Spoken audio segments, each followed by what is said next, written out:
face masks using Google search data. And in doing that, we just realized how powerful this data was at telling us where consumers were heading, what was going to be the next big thing for consumers. And so today we're going to be talking about how to use Google search data to spot trends in beauty. I'm mainly going to be taking you through the trends that we've spotted through our data, and I'll give you a bit of background on how we use data to spot those trends as well. And so even though we left Google, we still do focus on Google search data. Big part of that is because Google search is just so incredible in telling you what people are thinking. Brands often turn to focus groups and panel data and talking to consumers. And while we definitely think you should keep talking to your consumers and keep asking them why, it's also really, really helpful to look at behavioral data, aka Google search data. Every time somebody is typing something into Google, they're telling us what they're thinking, what's top of mind for them, what questions they have, and what concerns they have as well. Often people will say stuff or search things in Google that they might not even say out loud. They might be embarrassed. They might not even realize they are thinking about something. It might be completely subconscious. Often, if you look at your own, Google search history, you might be surprised by just how much context there is on you. You might realize, oh yeah, Google knows exactly what I'm dealing with in this moment. You can, check out your own history and be surprised for yourself. But you don't have to worry. Everything is completely anonymous, so we don't know what you specifically are searching for, but we get a sense of where behavior is heading overall. And so here, even from the screenshot, you'll see that consumers will search anything from anxiety to COVID to having a crush on someone to, bed bugs, which I feel like I'm that nervous person always searching for bed bugs. But yes, this data really helps us understand what consumers are concerned about and what they actually care about.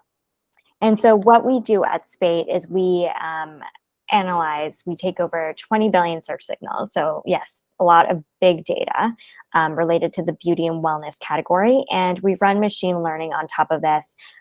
We focus on US, but now we also expand into UK and France data as well. And we're continuing to expand across other markets. And as I mentioned, we run machine learning on top of it. It's just a fancy way of saying we use algorithms to help us analyze these billions of searches. And in doing that, we're able to identify patterns and shapes that help us figure out what's starting to pick up versus what's starting to slow down. And we surface this onto our dashboard to make the data more accessible to brands and make it easier to digest and to figure out what's taking off versus what's slowing down in the beauty and wellness categories. And so today, as I mentioned, we're going to focus on beauty trends. This is a bit of a snippet from the July beauty download. So basically looking at all the data from July.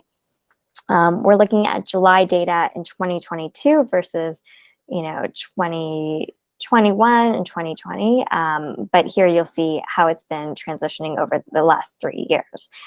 So looking specifically at fragrance here, we're seeing that a fragrance, if we look at 2020 data, 2020 was the lowest in terms of searches. 2021 is the darker gray, and you can see that searches went up. Of course, everything goes up in December during the holidays, but overall, we are seeing growth across the years. And then in 2022, which is the most recent year, fragrance has picked up the most, and it's still doing quite well. Looking at the makeup category, now you can see the same type of analysis done across makeup. Makeup had a weird moment in 2020. It definitely dipped during, the start of the pandemic. It did start to pick up right after a bit when consumers started, getting back into makeup a bit. And then, of course, around the holiday season, it did start to take off. But in 2021, it did better than 2020. And then in 2022, it continues to do bit better. There is a bit of a dip here compared to 2020, but that was because 2020 had a bit of an anomaly when it came to, the growth at this time period. But overall, 2022 is starting to pick up and seeing strong growth. When we look at hair had even more of an anomaly year in 2020. You can see that it dipped really harshly, or there was a strong dip during the beginning stages of the pandemic, but then it really, really took off, and hair care had a great year in 2020 in the end. As we look at 2021, it was doing the best at the beginning of the year, but it started to dip compared to 2020, and now we're also seeing that 2022 is doing even better. So even though 2022 is still not doing as well as 2020 during this time period, 2022 is continuing to grow strong and trending upwards. Whereas, again, 2020, this time period especially, was a bit of an anomaly. And then last but not least, looking at skincare, here we can see how skincare did. Again, skincare had a bit of a wild year in 2020 with the dip, and then huge growth after the start of the pandemic, when consumers started to stay at home and really hone in on self-care. We look at 2021, it was doing better at the beginning of the year than 2020. It was doing quite well, and then it started to decline at the end. A lot of seasonality involved here. And then overall, 2022 is continuing to do it pretty much the same rate, seeing some growth. And then here at the end, you can see that 2022 is continuing to pick up, whereas 2021 really started to dip down here. And so overall, this is good news for the beauty category. I know that there's a lot of questionable or a lot of questions around the economy right now and understanding how that's going to impact the beauty category. The beauty category tends to do well when the economy is not doing so well, but we are seeing in general a bit of stability and a lot of growth across the categories within these groupings. And so what we'll do today is we're going to dive a bit deeper into skincare, hair, and makeup, and take you through what's picking up versus what's slowing down. And starting off with skincare, we just talked about how it was doing year on year, looking at the transition and trajectory of those years.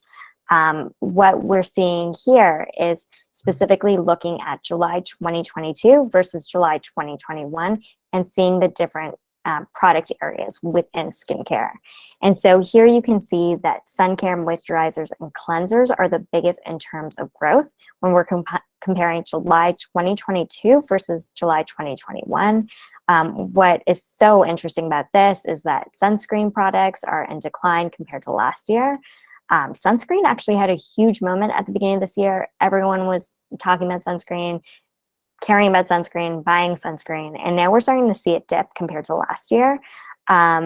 Consumers are getting back into sun aftercare. So even though they were very ambitious when it came to being, protected from the sun, summer happened and they are now thinking about tanning products as well as, how to treat burns and things like that. But overall, the skincare category in July 2022 is doing much better than July 2021. When we look at the areas of growth versus the areas of decline, there's much more growth here. You can also see face mask products, a big COVID trend, is not doing as well this year. And if we look at the last 12 months versus the 12 months prior, not just comparing July versus 2021 versus 2022, we're looking at the categories or the products that are really driving the skincare category. And here we're seeing lip balm, under eye patches, and chemical peel. These are driving areas or key drivers for skincare. And then if we look at the growth, we're seeing high growth come from products like serum, honey lip balm, and estrogen face cream. Estrogen face cream is super interesting, seeing really, really strong growth, but no brands being associated or owning this category yet. So these are the ones that you'll want to keep an eye on to see how they continue to grow. Whereas these ones, if you don't have a product here, this is really driving the skincare category, so you would want to position your products around this. Looking at under eye patches, you can see how consumer interest in under eye patches has continued to grow quite strong, gets 40.4 thousand searches on average every month, and it's seeing 63.3% year-on-year growth.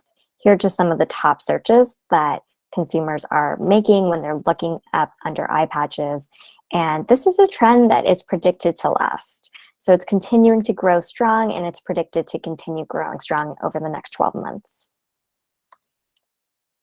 And looking at the skincare category, understanding, what are the areas of growth, the interest, obviously ingredients is super important when it comes to skincare. And here are the top ingredients that consumers are paying attention to.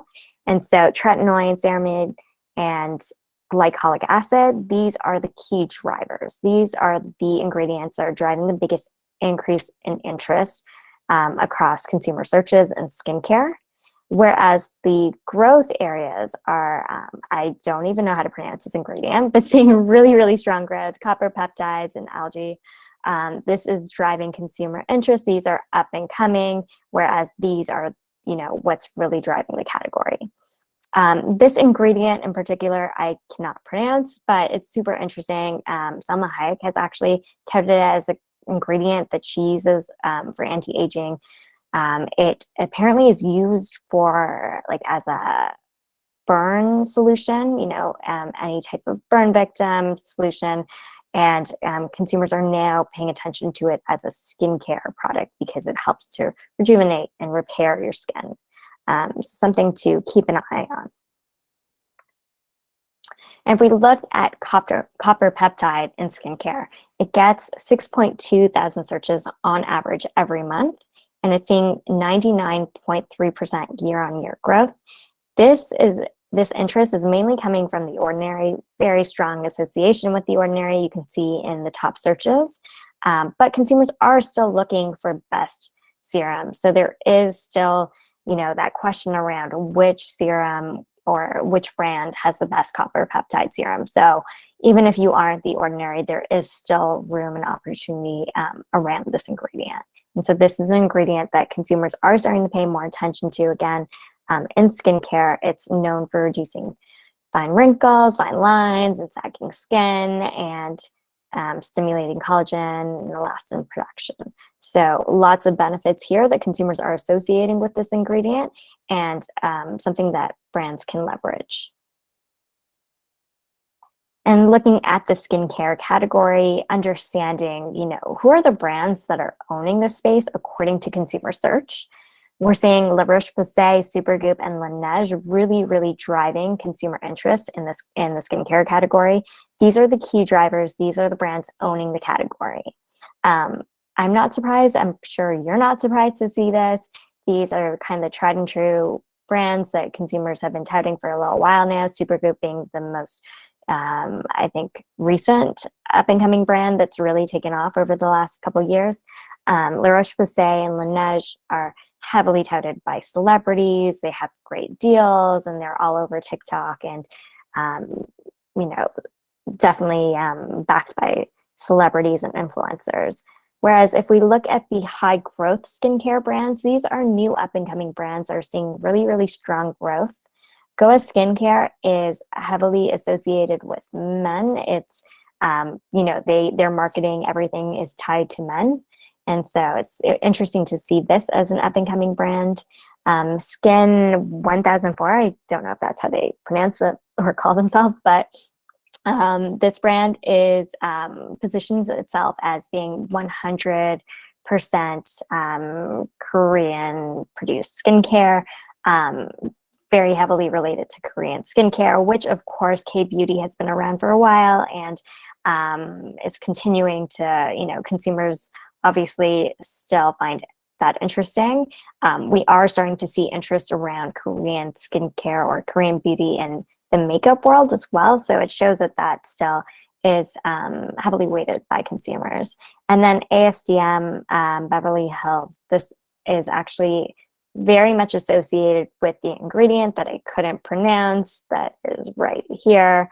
I don't know. I'm not even going to try. Some of these ingredients are too hard for me, but this brand is has a product around this and heavily associated with the ingredient. So very much aligned with the growth there.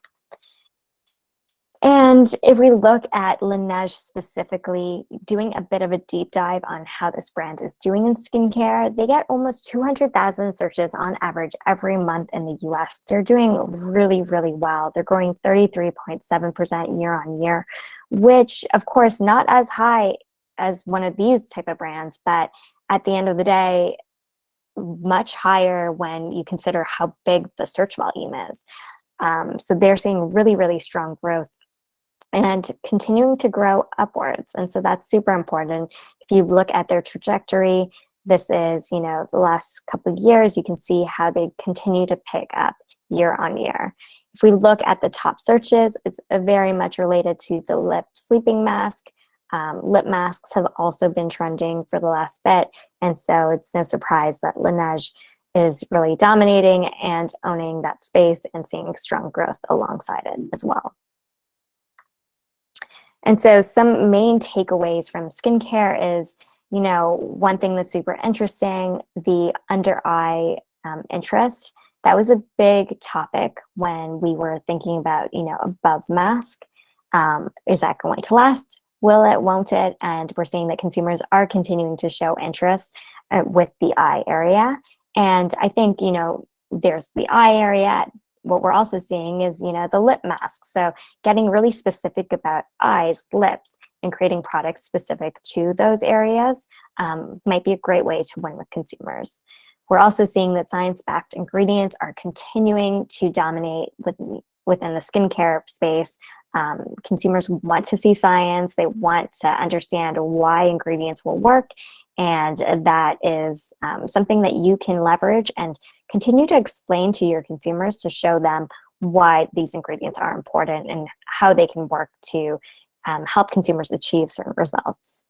And then last but not least, brands like Goa Skincare indicate opportunities for, brands and positioning around the male audience. So as men become more and more interested in skincare, helping them identify with a brand, use language that resonates with men, there's an opportunity for that still. All right, now going into the hair category. We're going to see here, so this is July 2022 versus July 2021 in the hair category. And here you can see, again, there's a lot of growth across the products when we compare the two years. And so a lot of interest in hair and scalp treatments, hair accessories. Something super interesting is hair tools is picking up. We were seeing a lot of decline in hair tools previously, especially during the pandemic, and to see it growing in July 2022 versus July 2021 is super interesting, alongside hairstyling products as well. If we go into the top trending hair care products, this again is showing us the last 12 months versus the 12 months prior. Where is the growth? So, looking at the key drivers of growth, key drivers of change, we're seeing here dandruff shampoo, keratin treatment, and clarifying shampoo. These are the products that are having the strongest impact on the hair care category right now. If we look at growth, we're looking at, again, the last 12 months versus the 12 months prior. These are the product areas or the products in general that are up and coming, seeing really strong growth year on year, and you should keep an eye on these. So things like bonding oil, seeing really strong growth, pre-shampoo products, and scalp serums, again, all seeing strong year on year.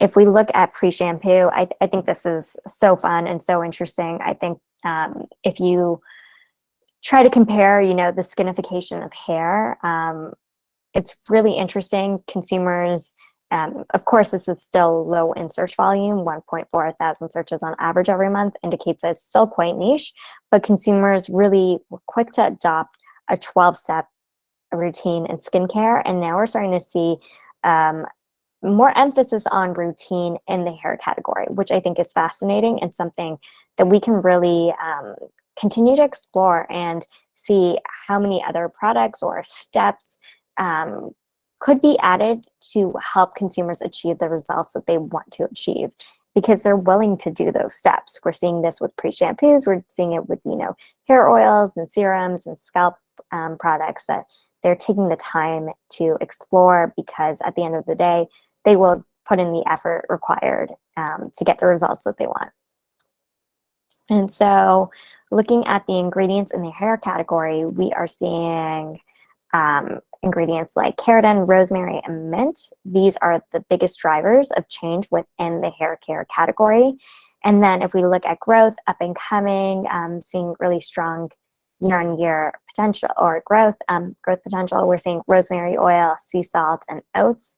These are seeing really strong growth. And so rosemary across the board is really interesting. Rosemary is driving consumer interest, and rosemary oil is up and coming growth driver. So something to keep an eye on. If we look at rosemary across hair care, overall, it gets 69.5 thousand searches on average every month, which is quite big. It's growing 87.8% year on year, so really strong growth overall.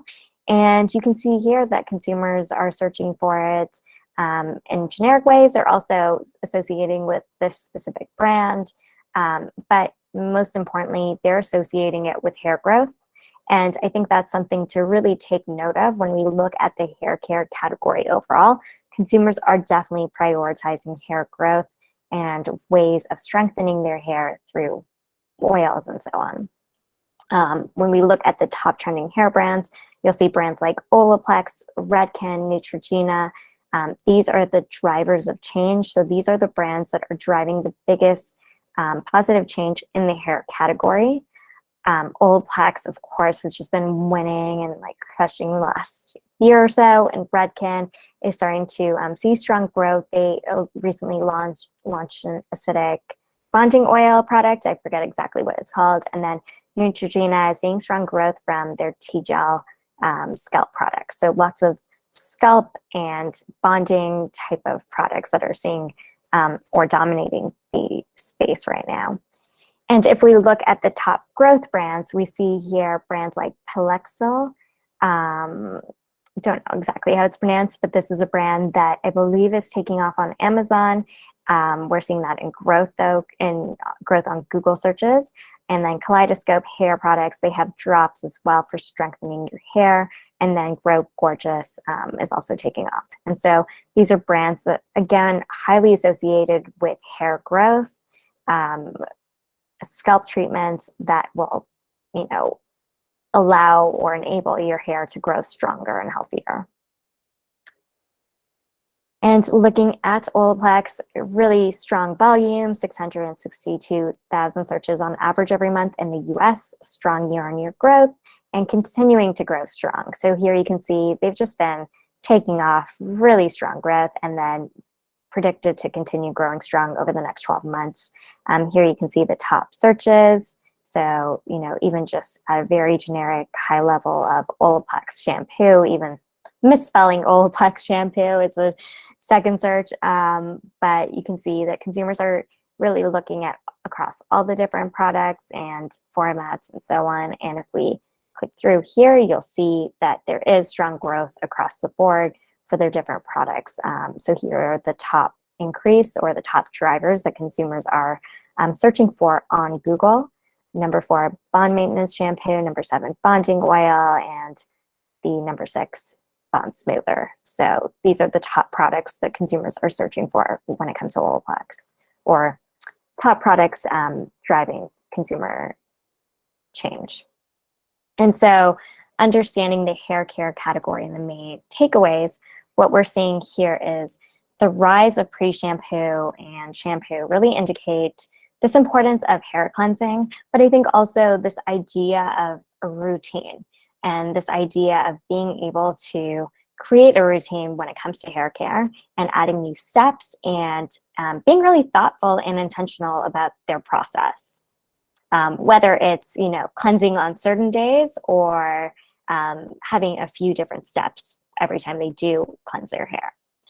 We are seeing natural ingredients continue to dominate the hair care space. So it's super interesting because, skincare is more science-based, whereas hair care consumers are very interested in natural ingredients for hair growth and so on.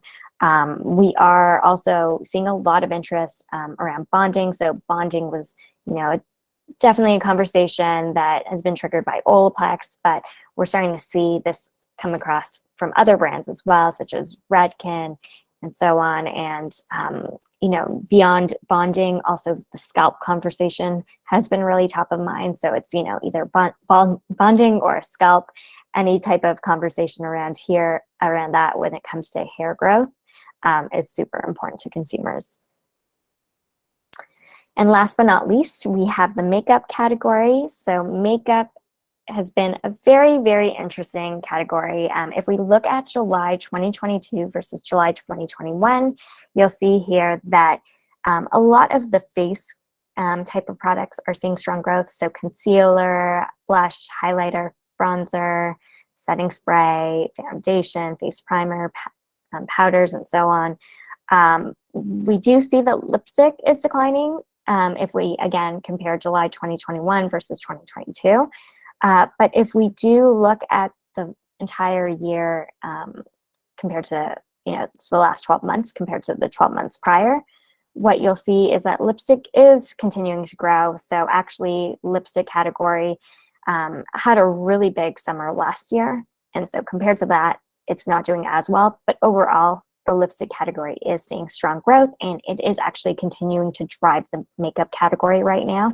So it's driving positive change within makeup. We're also seeing that eyeliner is really a big dominant force in the drivers of change for makeup as well, and so is blush. So these are the categories that are really, dominating the space, continuing to trend upwards.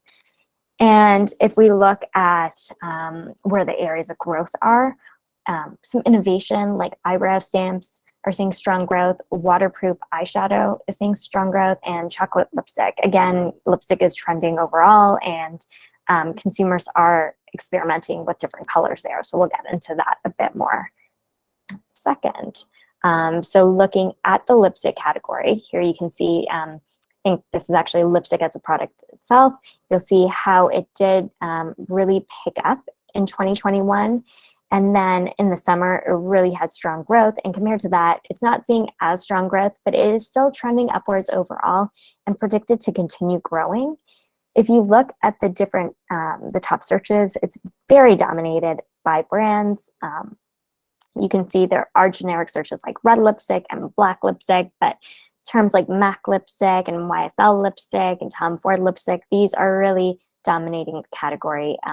Lipstick gets 777.8 thousand searches on average every month. This is specifically for the term lipstick. And it gets a 33.7% year-on-year growth. So anything with, the term lipstick is seeing really strong growth and gets almost 1 million searches on average every month. So it's a really hot topic, and it is predicted to continue growing and likely to last. So this is definitely, if you are in the cosmetic space, you definitely want to keep an eye on the lipstick category, of course.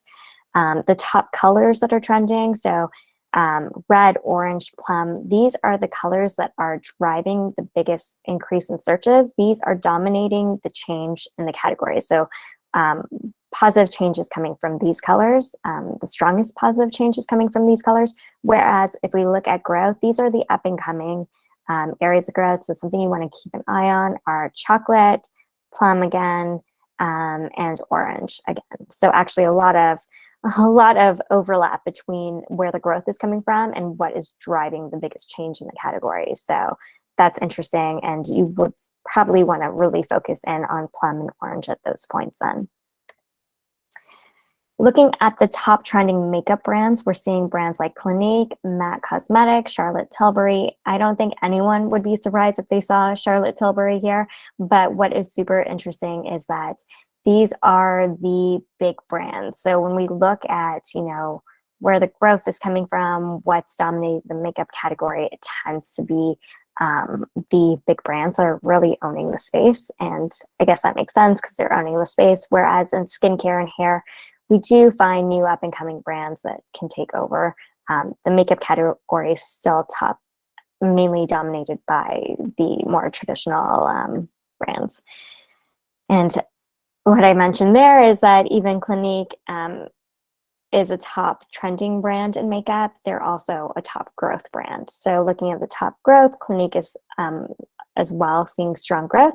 And then we do have some newer brands. So Makeup by Mario, I don't think anyone would be surprised to see them as a top growth brand.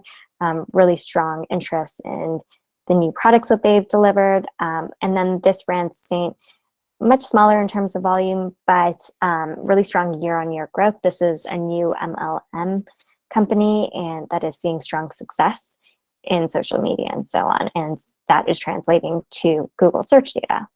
And so when we look at how they're doing, they get 97.2 thousand searches on average every month. That's actually not too niche. That's pretty good.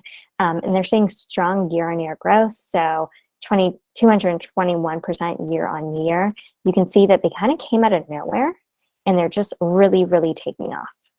Again, they're an MLM company, which is super interesting when it comes to social media because it's all about micro influencers and people reaching out and making a ton of content. So that's a really interesting strategy.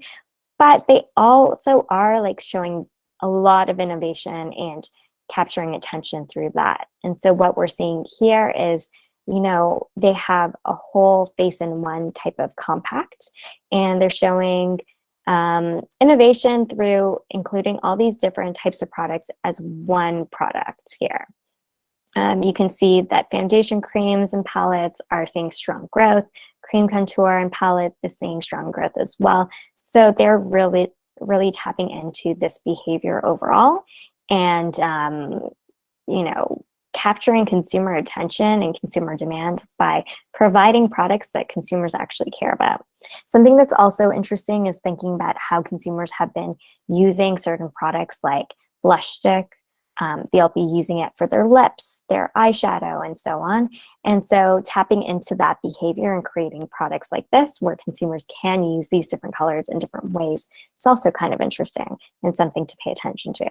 And so that's why you want to look at how consumers are using products, how they're searching for products, and leverage those type of trends to create something new that could meet their needs in an innovative way. And so main takeaways in the makeup category, face makeup is coming back strong. So we saw that in the first slide. Consumers are searching for, contouring products, foundations, and so on, and starting to show strong interest.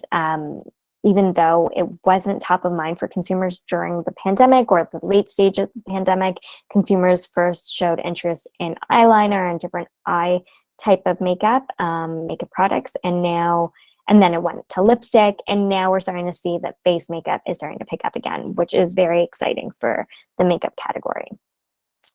When we think about the lipstick space, consumers are looking for bold colors, so that's something to keep an eye on.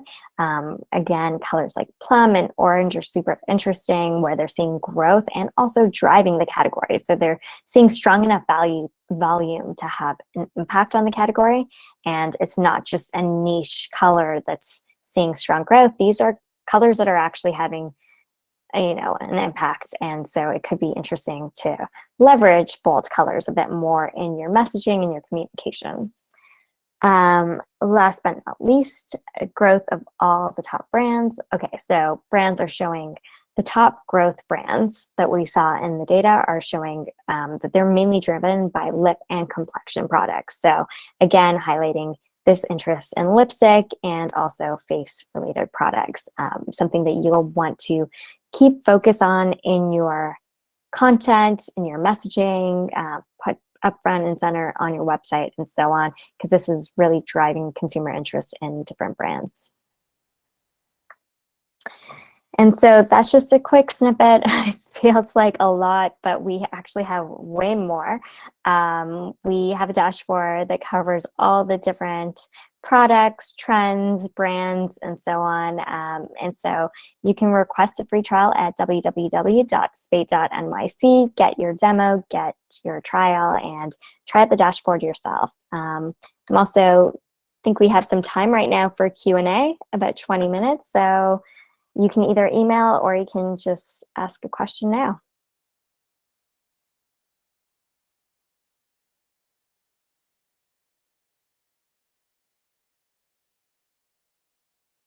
Oh, I think you're on mute, Rachel. So thank you, Yarden, for putting this presentation together. It was really great.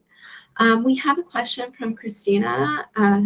She asks, for hair 2020, is it search on hair products? Maybe search on hair products maybe higher since salons were closed and everyone had to do their hair at home. So how do you sort of, I guess, suss out the reason behind increased searches for certain items? Yeah, that's a great question. So for everything that we look at, so any type of growth, any situation where, you know, in that particular situation, we can actually see that consumer searches for hair salons and so on are declining. And we can see, you know, searches like DIY or how to start to grow. And so that will give you context into where the area of growth is coming from and where the declines are coming from. Heather asks, are you seeing anything for hair accessories, like devices to apply jewels, for example? Oh, that's a great question. So we could, and more than happy to, you know, do a bit of a one-on-one where we dive in and look up specific accessories. Accessories, I believe, overall are seeing growth, especially July 2022 versus July 2021. I know off the top of my head, things like hair claws and so on saw a lot of growth. And so you can see that in the data. You can see which specific accessories are taking off. I also know that hair gems have seen growth, or hair rhinestones have seen growth. And so this interest in putting, you know, rhinestone makeup was definitely taking off, and now consumers are interested in rhinestone hair. And so understanding, you know, how to apply it would definitely be a big part of that. And so we could look into the data and see if consumers are searching for specific devices. But if they are looking at hair rhinestones, there probably is a need for, you know, applying it as well. Great, thanks. Does anyone else have any other questions that they'd like to ask Yarden?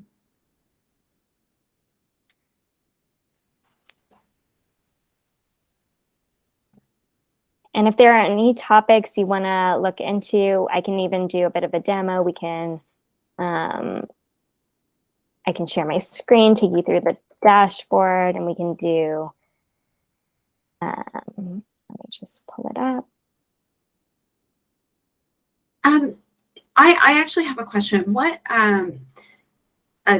colors for color cosmetics are trending? Yeah. I think you mentioned some lipstick shades, but I was wondering, like, eyeshadow. Yeah, let's look up eyeshadow. So we can go to eye makeup. And here you'll see everything that's going on in eye makeup. So eye makeup overall, it's kind of flat, but it's trending upwards. And so again, that just might mean that last year had more searches, but overall it is trending upwards. And if we look at everything that's being searched across all of eye makeup, we could go into colors. And this is by volume. So nude is the biggest in terms of volume, but if we sort by growth, you'll see where the growth is coming from. So things like brown, white, black, pink, and we can click through and see what are the terms. So this is eye makeup overall. So you'll see, you know, mascara, eye makeup, eyeliner, but, and that's just, these are the ones that are driving the biggest change. If you sort by year on year, you can see where the growth is coming from. So something like silver is really seeing strong growth. So that's something to keep an eye on. But again, that's all like eye makeup in total. If you want, we can look at, you know, specifically eyeshadow. And now we can see within eyeshadow, let's do colors and sort by increase. I also like to filter by everything that's trending upwards so that we just see the stuff that's trending. And so brown, pink, silver, eyeshadow, taupe, these are driving the biggest consumer increase in interest for eyeshadow colors. And if we sort by year on year, you'll see taupe, silver, iridescent. So interesting. Oh, thanks, Ellie, for responding to Heather. Yeah, of course. I totally missed that one. Are there any other questions from the audience? All right. Well, thank you so much, Yarden, for putting this together. I really appreciate it. Also, seeing your product in action is really cool. Oh, actually, a question does occur to me right now. Can you use your service for stuff relating to like SEO optimization, like SEMrush type? Yeah, a lot of brands use our data to understand, okay, let's say, for example, iridescent eyeshadow is trending. What are the keywords? And that will help them identify keywords that are trending and what they can leverage in their SEO campaigns. So understanding, okay, how to, for silver eyeliner is taking off, how do you want to include that in your messaging, your SEO, and also create content around it too. Awesome. All right. Well, thank you so much, Yarden. I really appreciate you taking time of your day to speak with us. And without any further ado, I guess thank you to everyone for showing up. And I hope to see you next month. Our next speaker will be talking to us about PR and how to create like really socially driven impact, like social impact related PR. So how to get reporters interested in your story on how you're helping make the world a better place. So yeah, thank you everyone for being here, and I hope to see you next month. Bye. Thank you. Bye.